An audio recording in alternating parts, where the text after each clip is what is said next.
ഫേസിലെ pose reduce ചെയ്യണം, അതുപോലെ തന്നെ സ്പോട്ടും കുറയ്ക്കണം. ഫേസിൽ എന്താ ചെയ്യുക? ഗ്രീൻ ടീ പറ്റുന്നില്ല, കറ്റാർ വാഴ മാത്രം പറ്റുന്നില്ല, അതുപോലെ തന്നെ അർഗൻ ഓയിൽ പറ്റുന്നില്ല എങ്കിൽ ചെയ്യാൻ പറ്റുന്ന എല്ലാ സ്കിൻ ടൈപ്പർക്കും ഓട്സ് സ്യൂട്ട് ആവുമല്ലോ.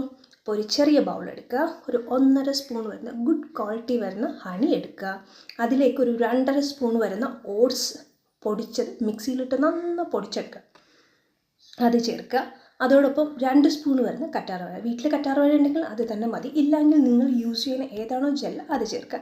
ഇത് മൂന്നും കൂടെ എടുത്ത് മിക്സ് ചെയ്തതിന് ശേഷം ഒരു 1/4 ഗ്ലാസ് വരുന്ന നമ്മുടെ വെള്ളവും കൂടെ ചേർത്ത് നന്നായിട്ട് മിക്സ് ചെയ്യണം.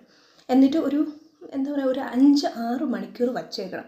വച്ചതിന് ശേഷം നമുക്ക് ഒന്നുകിൽ നിങ്ങൾക്ക് ഇതുപോലെ തന്നെ ഐസ് ക്യൂബ് ട്രേയിലായിട്ട് മാറ്റി വയ്ക്കാം, ഇല്ല എങ്കിൽ തരിവരിപ്പ് കൂടുതലായിട്ടുണ്ടെങ്കിൽ ഒന്ന് സ്ക്യൂസ് ചെയ്തതിന് ശേഷം അതിൻ്റെ ലിക്വിഡ് മാത്രം ഐസ് ക്യൂബ് ട്രേയിൽ വെച്ചിട്ട് നെക്സ്റ്റ് ഡേ മോർണിംഗ് ഫേസിൽ ഐസ് ക്യൂബ് മസാജ് ചെയ്യാം.